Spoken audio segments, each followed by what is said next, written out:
Brother, if you want your son high-level wrestling, send him 2-3 years Dagestan and forget.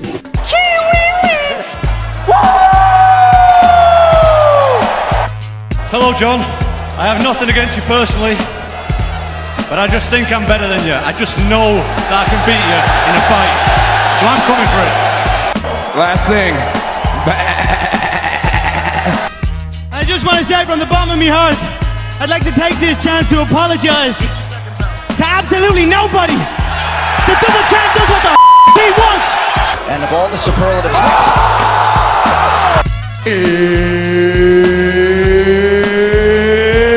It's time for Fight Night Fiesta with Tanner Bruttomesso, Vinny Lococo, and Max Diener.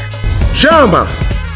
Welcome into Fight Night Fiesta, first episode of 2026. This is a little different one because we don't got an event to talk about, right, Vinny? Yes, no event. No event. And we've added video. And we added video. This is huge. Hopefully Sofro actually accepts it too, right? Who knows? Welcome in though. First episode of 2026. Happy New Year's to everyone. Happy holidays, all that good stuff. Hanukkah, Kwanzaa, Christmas. Am I missing anyone? No, I don't think so. Everything. Well, let's get into the show. I was just gonna. What's the next event?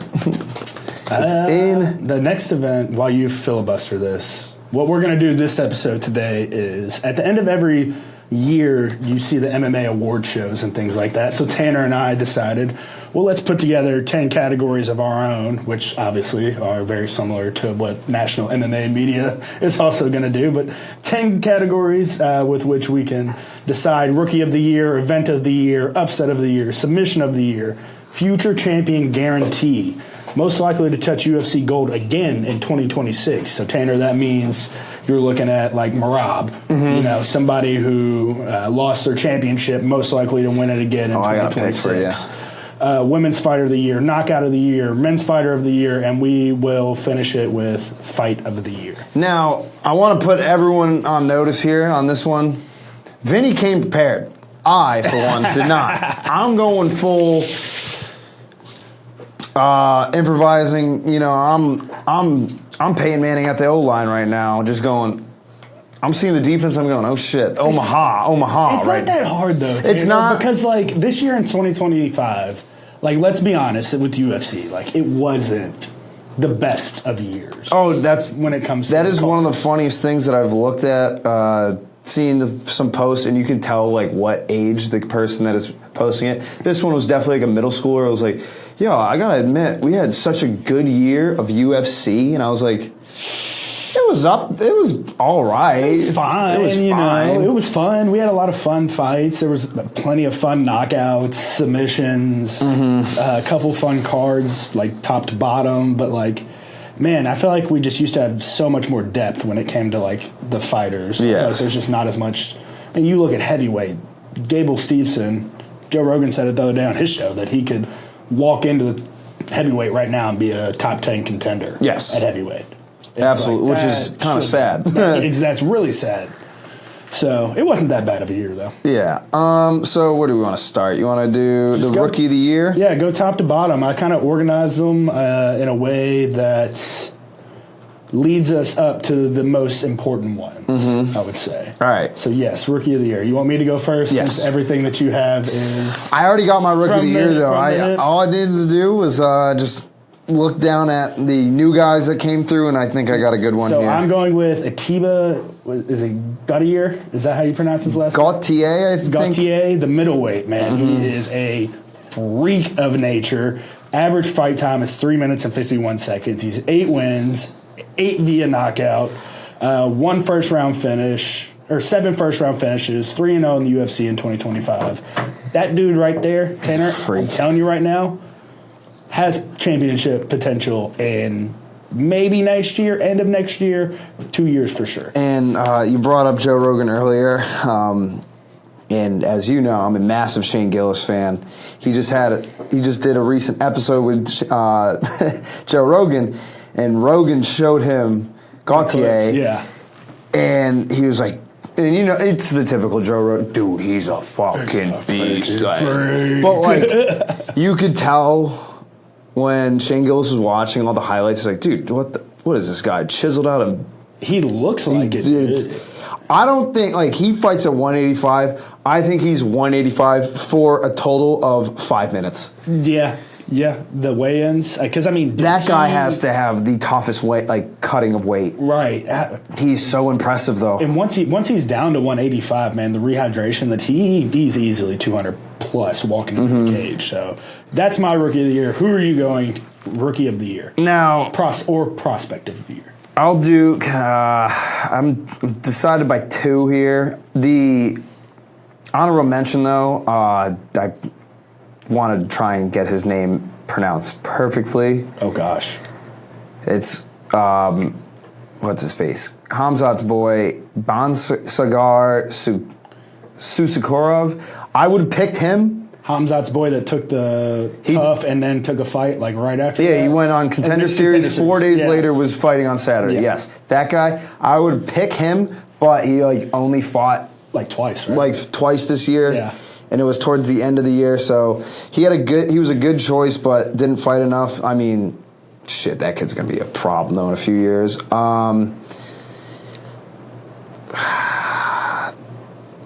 Kevin Valalos, the featherweight Argentinian, he fought Sungwoo Choi and Danny Silva, and then he was I think the last card of the year.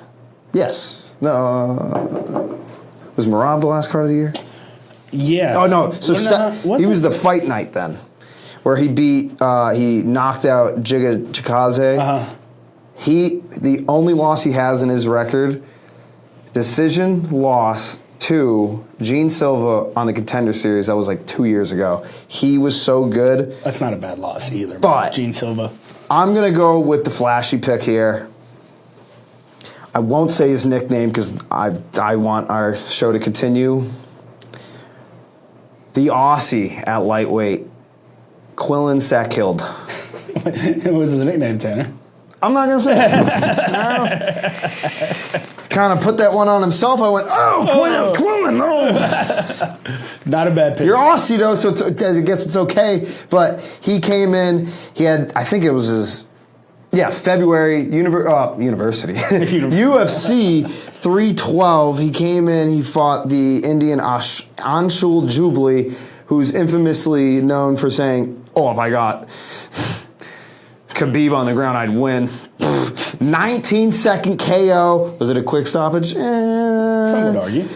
When you go in the fetal position after one punch, though, yeah. I tend to, That's a quit. That's a quit. Then he got the unanimous decision win over Yanel Azmoud 4 months later, and then he got the first round KO in October 321 against Nasrat Harkpost.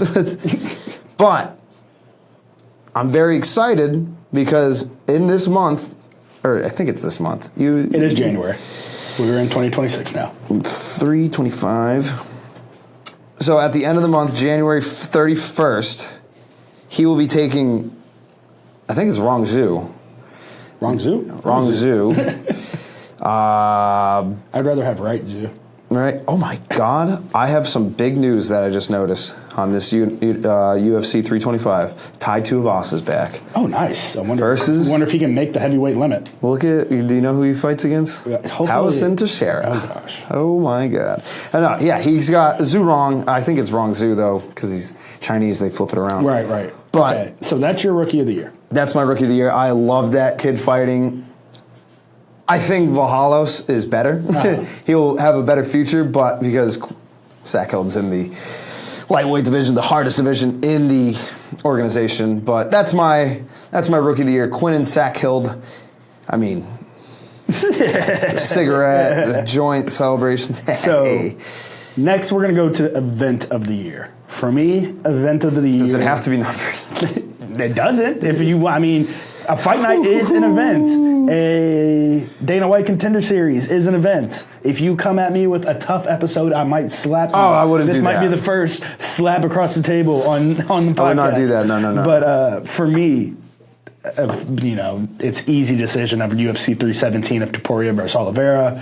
You had Topuria versus Oliveira where, Oliveira gets knocked out. Pantoja, Cara France, where Pantoja just dominates Cara France. And then you have Van versus Royval, which was a banger. Then you also had Talbot versus Lima. So for me, that card right there was one of the ones that you show your buddy and you say, hey, let's turn this on. This is UFC. Yeah. I'm trying to get the exact one, but the first, there it is. Even though it had a bad main event. There was a couple of those this year. I mean, the Tom Aspinall eye poke, like, ugh. Actually, shit, I forgot how bad it ended. I was gonna say UFC Seattle. Yeah. The fight night, it started out with like 9 straight KOs. What was the spinning elbow event this year? There was like 3. That's a great one. Shit, that might be mine. That was a good one. You also have. Go through your. August was nope. You got me now this year. Damn it, UFC.com. Damn you. This is why I looked beforehand. Yeah, this is bad. Let me get my trusty Grok pulled back up. Where was the spinning elbow one? What was it? I'm not sure. What was the main event of that? All right, wait, hold on, I got this. Carlos Pratas, Geoff Neal. 319, that was it.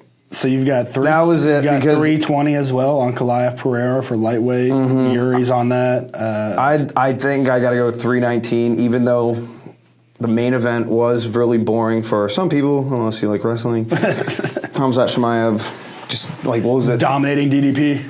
Hey. He had him in a crucifix for like 90% of that fight. Yeah, that was like just 22 minutes of control time. That was a little boring, but led by Lerone Murphy, spinning elbow KO on Aaron Pico, where Aaron Pico was winning that fight. Nasty. And then boom, and he was flatlined. Aljamain Sterling too had one, that card, or was it one after? Before or after? I think it was after. Yeah, keep going though. And then before that, Carlos Pratas, spinning elbow on Geoff Neal. And then we had the Michael Venom Page fight against Jared Cannonier, where Page was up 2-0. We had almost a quick comeback from Jared Cannonier.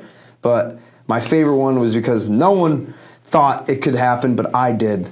Tim Elliott got the win over Kai Asakura. That was hilarious. I was like, this guy doesn't have any ground game, and that's Tim Elliott's game. And then that was the Bangsar Susakarov debut, gets the submission win in the second round over Eric Nolan. Jared Mershart gets knocked out in the first round to Michael Oleszewicz, the Polish, fighting nerd.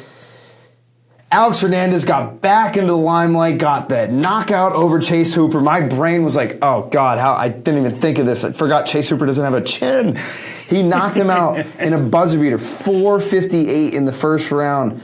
What was it? Oh, yeah, but that was also like one where we had Brian Battle was about to fight. Right. Came in like 4 pounds overweight. That was my favorite, though, of the year because it was Chicago. If we did a most hated fighter going into 2026, for me, I think Brian Battle would be up there.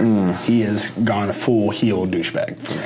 Oh, I know what you're talking about. Aljamain versus Ortega. Yeah. He landed it, but then it was like, how the fuck did Ortega not get knocked out? It's Brian Ortega. And I think, if I'm not mistaken, is he going up to 155 and fighting Moicano? I don't know. I wouldn't be surprised. I'd be eating a lot of Haagen-Dazs too, seeing Tracy Cortez with Alex Pereira.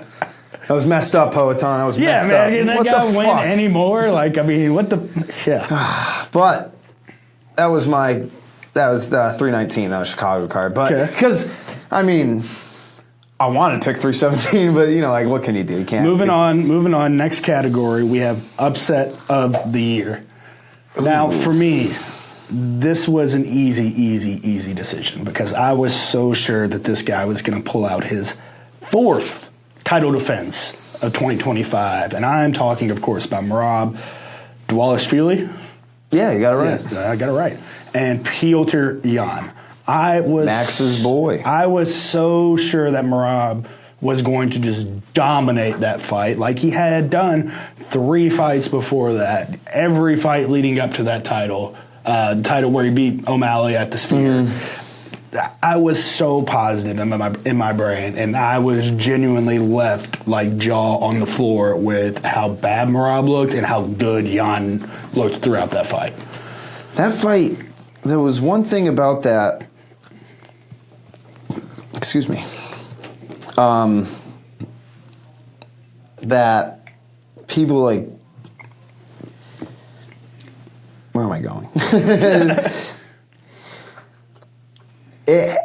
The one thing about the Sphere fight that I noticed that I think maybe Jan just like paid attention to that no one else really did. Leg kick. The steep kick that O'Malley landed. The body on body kick. on Merab that like just like crumbled him for a little bit. Yeah. And you're like whoa, and that was in the 5th round leg last second, which sucked. Hearing Merab yell in the middle of the cage versus Jan, that was a lot. Dude. The problem was.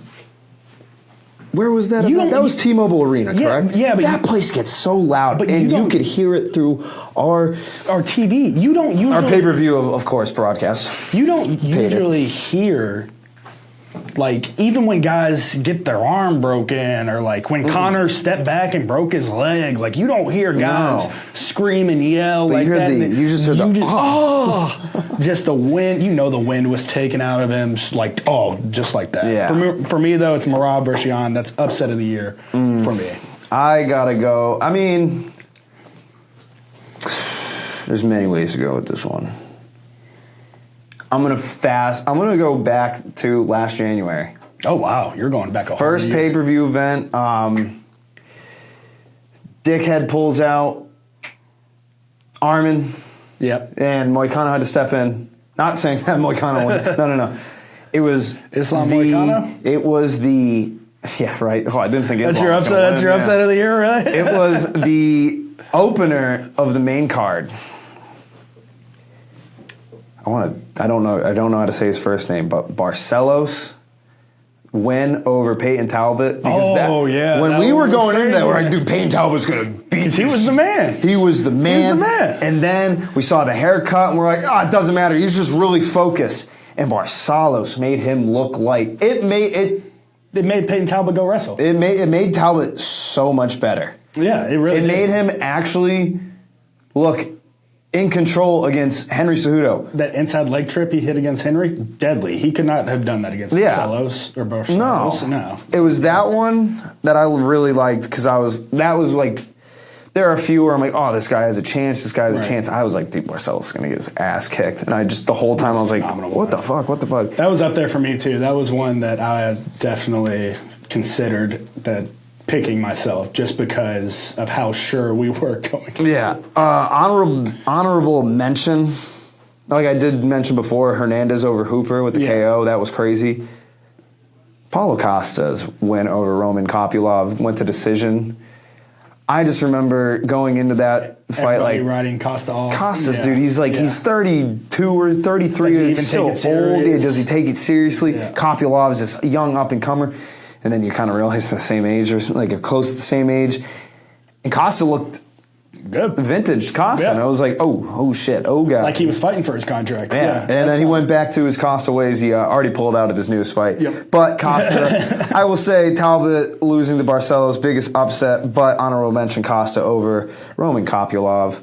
That was a really... So next category we have is submission of the year, which I don't know if this is going to be hard for you to find one that you can think of off the cuff.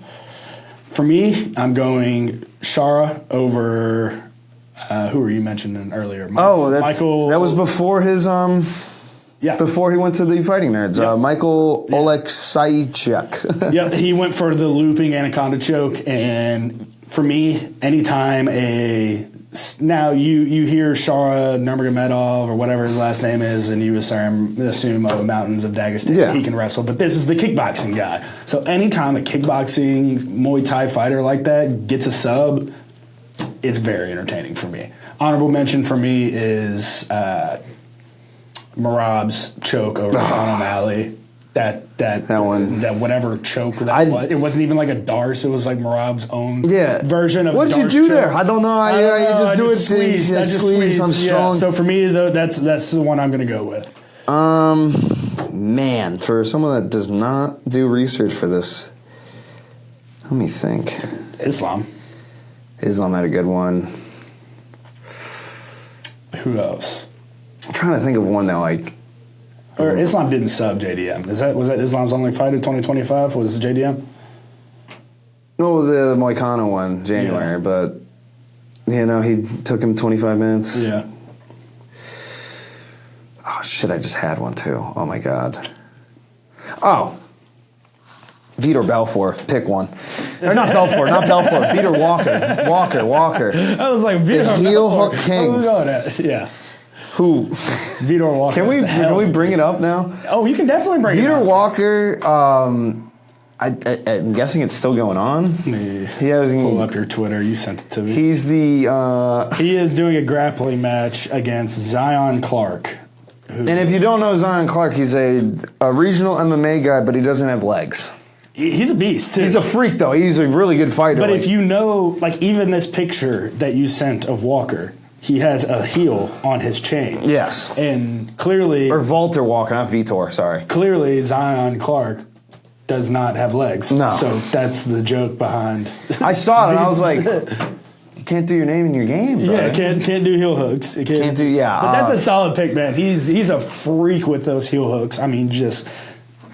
somebody who's had 2 ACL tears, then whenever you go in the gym and you're just doing casual jiu-jitsu, you stay away from people like him. Not because they do MMA, but because they love picking your heels. And you don't want to blow your knee out again or have a Achilles tear or something like that. He's a freak, dude. I'm excited for that one. Now, Tanner, one that you love. And I got this idea from you because you have your 3 championship guarantees. I had one that got it this year. Yep. Woo! So... Tanner, thank you, Josh Mann, and a broken elbow to Alexander Pantoja. It's time I'm to right. put pen to paper again. And who is your future champion guarantee? I am going from the mountains of Dagestan. I am going send 2 to 3 years Dagestan and forget. I am going with the Nurmagomedov line. I am going with Umar. Ooh, Umar, I am penciling in as the future champion. I just think he has a very, very good path to winning the belt, man. And if he that first fight against Merab, that goes any other way. He didn't have a left or a right hand, one or the other, with a broken hand, and it's like anytime that happens, you're just compromised the whole fight, trying to just survive. So I'm gonna go Umar, and I think Khabib, will kick his ass into shape and get him right for a title shot in 2026. Ooh, actually can't use that one because we have one for next. I'm gonna save that one for next. How about that? I'm actually going to go the same way as you are, and I hate this guy, but I'm going to have to say it. You just went with the bantamweight. I'm going to go up 10 pounds, featherweight, and I hate him, but he wins. Mazar Ivalaev. Oh, wow. I hate to do it, but I'm looking, I'm like... I could go with the easy pick. Pantoja gets it back, but that's... Van's gonna have to defend before Pantoja fights him. That is true. And then I'm looking, like Umar's a really good one.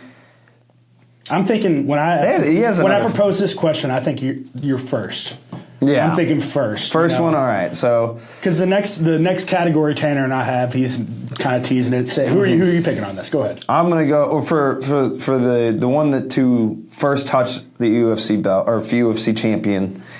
I'm gonna go with Mazar Ivalaev in the featherweight division. It pains me to say it. Yeah.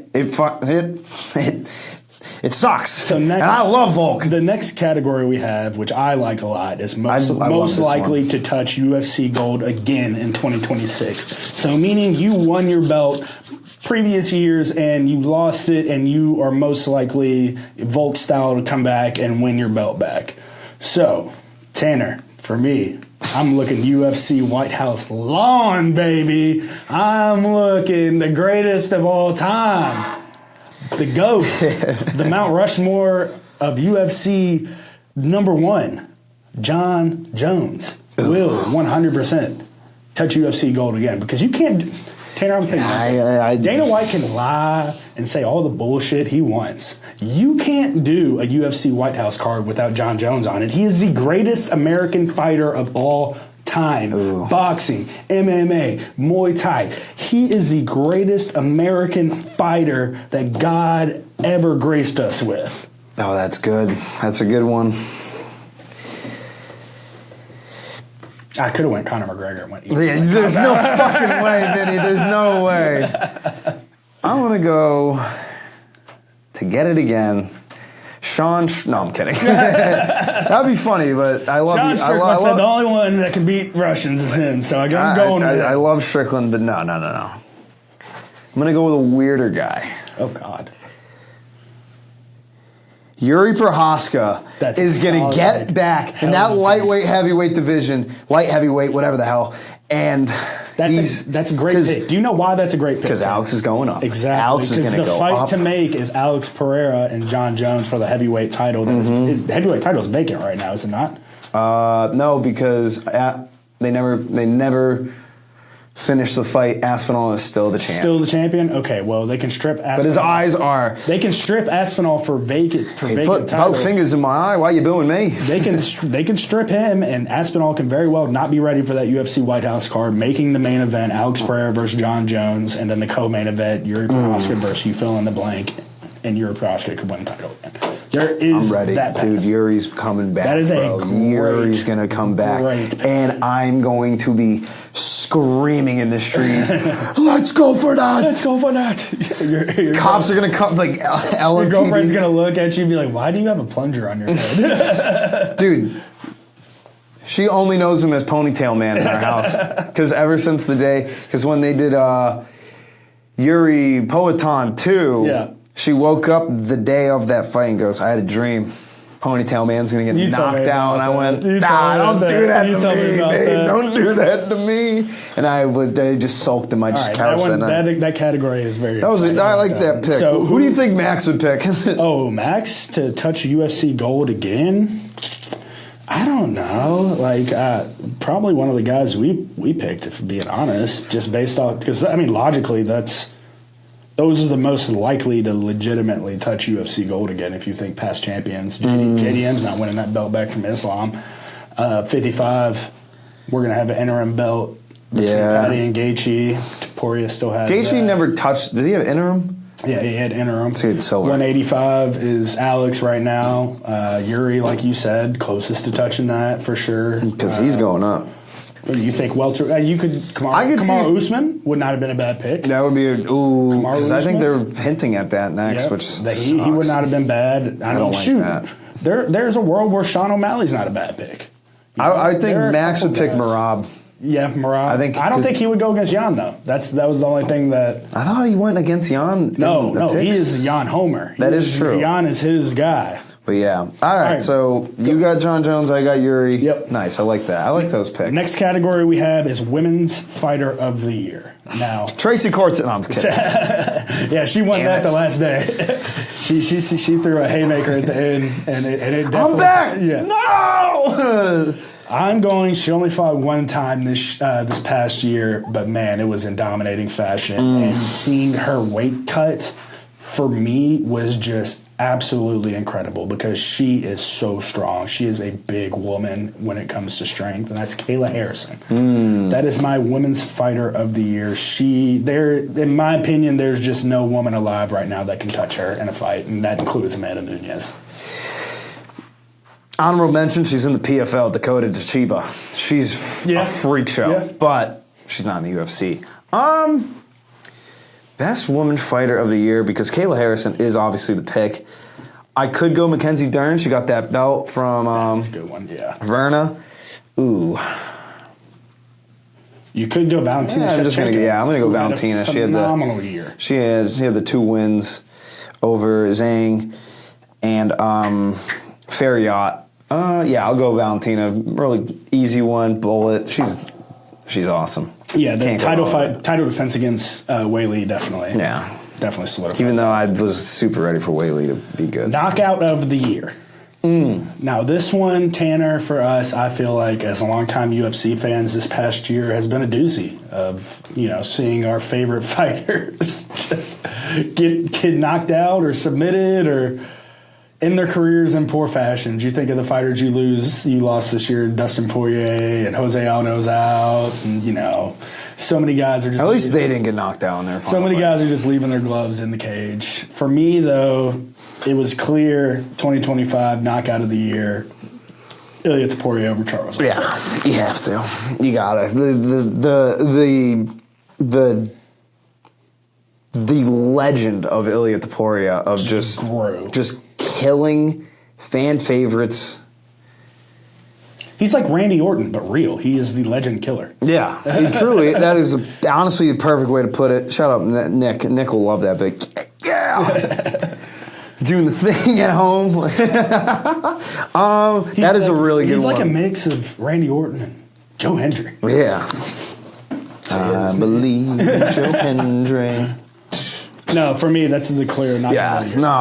First round over.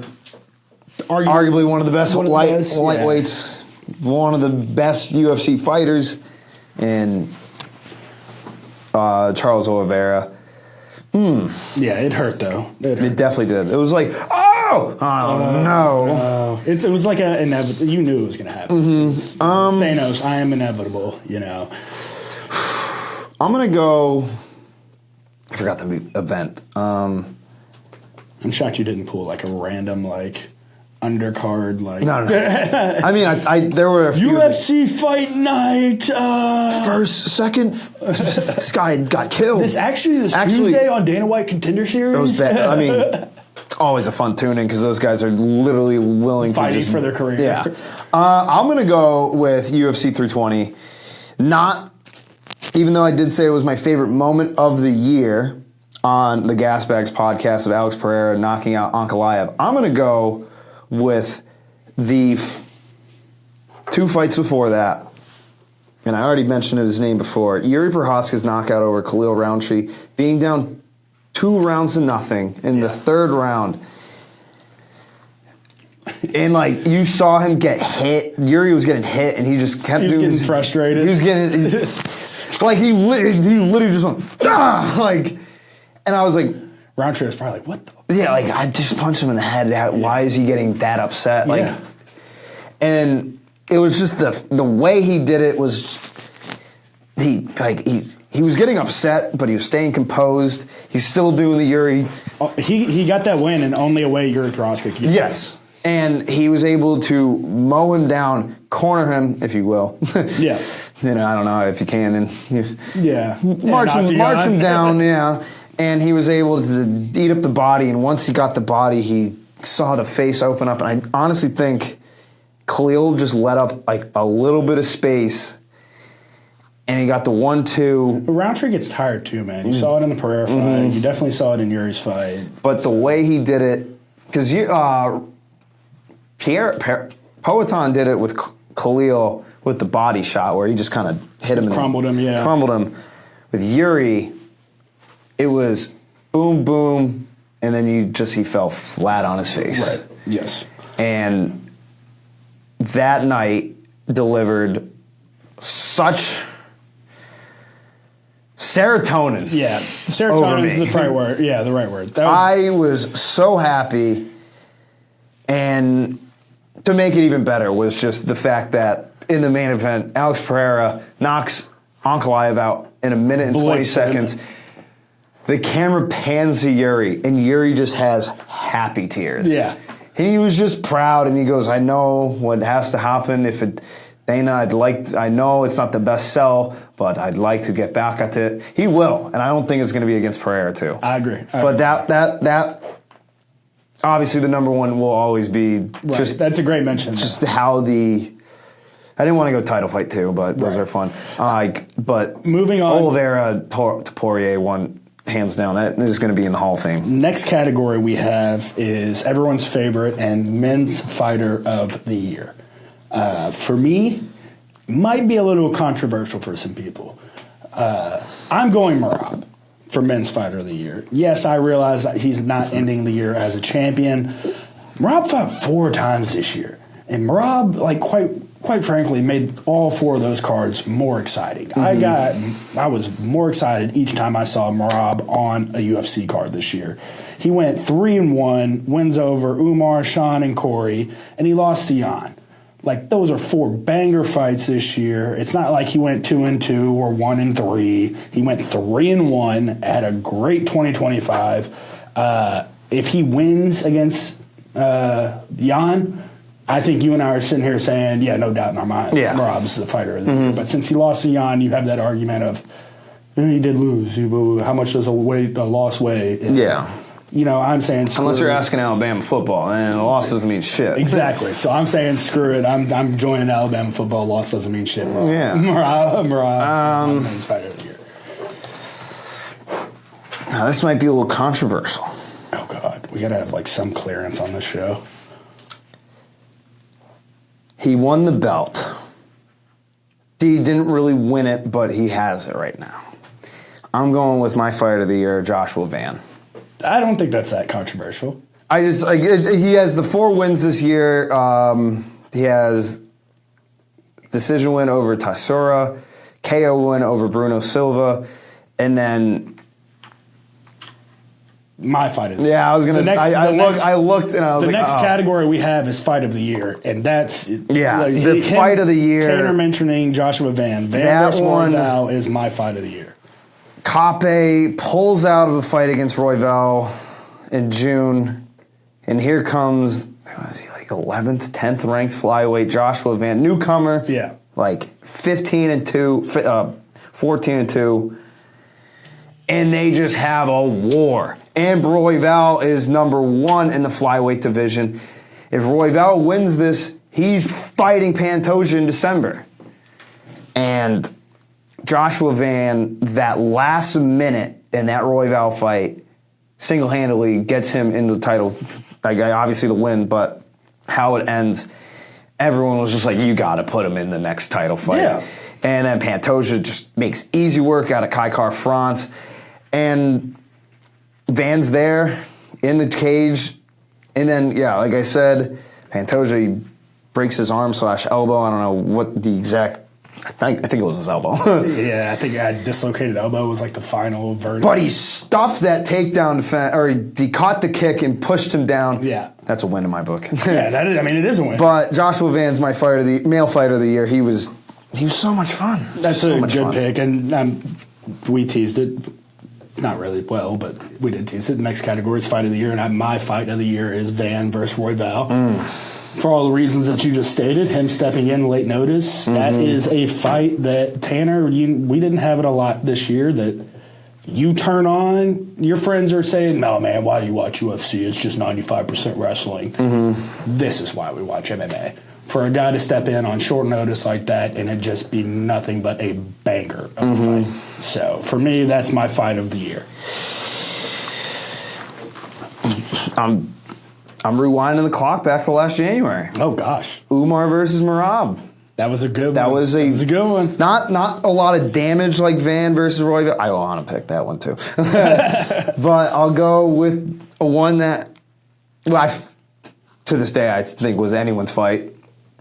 If you had a different set of judges, maybe Umar wins that one. But that fight was so much fun to watch because you had the taunting with Merab, but you also had like, oh shit, Umar is real good. Yeah, exactly. You had that. And it went 25 minutes. It was awesome. They're both bloodied as all hell.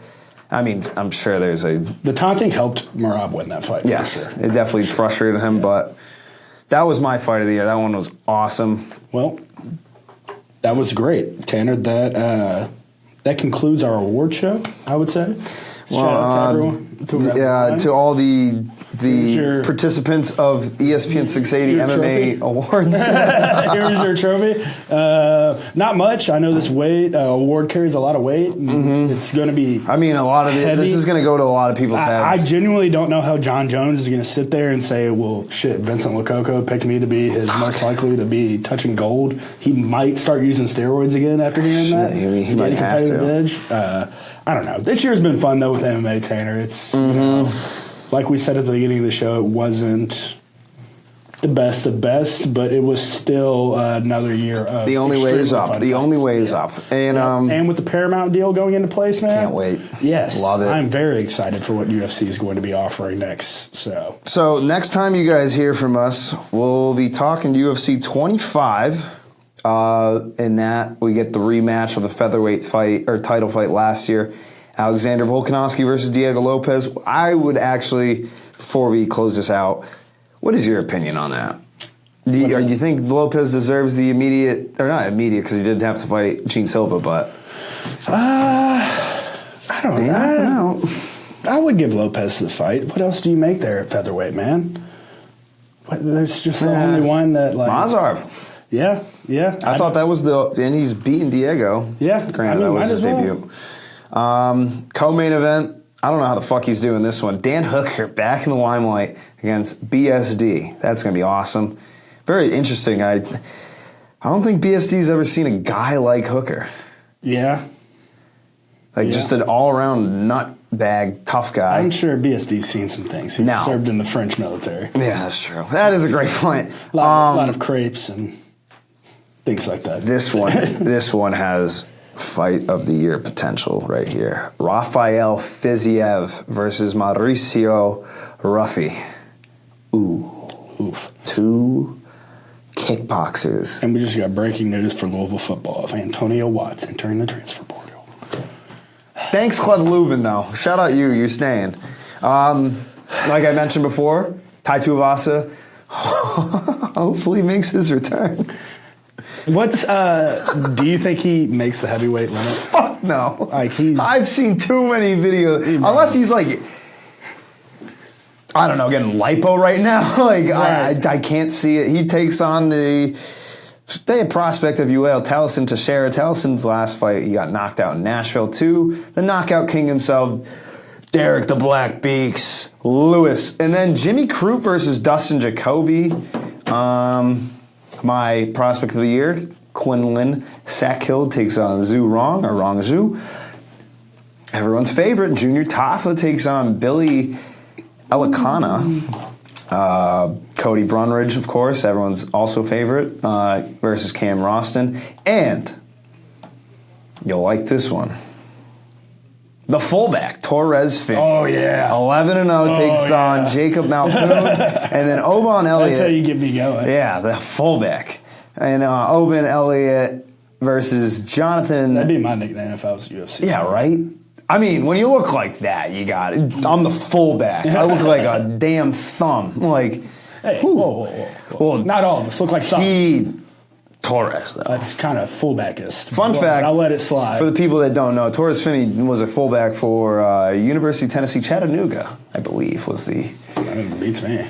I mean, look at the guy. That's a thumb. Oh, yeah. Can you see it? That's a thumb. You're in the way. Thumb. I think he went. He's the Punisher, of course. Because why the fuck not? But yeah, good episode. I like this. That was it. I like the award show. Yep, that's the award show. So heading into 2026, we have some things to look forward to, man. Can't wait. Jon Jones, don't let the award go to your head, though. I know. You still got a lot of work. A lot of work. But yeah, Rookie of the Year, yours is Tiba Gautier. Yep. Mine's Quinlan Sackhill. Event of the Year, I said 319 in Chicago. You said UFC 317, the Topuria Oliveira. Upset of the Year, I had Barcelos versus Talbot. You had Merab versus Jan. Jan getting the win. Submission of the Year, I said spin the wheel with Walter Walker. You had Shara versus Olachekic with the looping anaconda choke. Future champion guarantee. I went with Mazar Ivalayev, even though it kills me. You went with Umar Nurmagomedov in the bantamweight Which also division. doesn't feel good. Yeah, no, that one killed both of us. Most likely to touch UFC gold again. Vinny went with the GOAT, Jon Jones. I went with, let's go for that, Yuri Prohaska. Women Fighter of the Year. Vinny went with Kayla Harrison. I went with, I said Dakota Chiquiti as a joke. No, I already forgot The it. Kidsy Dern? Oh, no. Valentina Shevchenko. And then knockout of the year, you went with Topuria versus Oliveira. I went with Yuri over Khalil Roundtree. Jesus. Men fighter of the year, you went with Merab. He went 3-1 in all those title fights. It's so impressive, though, nonetheless, even with the loss. We're Bama fans here when it comes to Merab. And then I went with Joshua Van.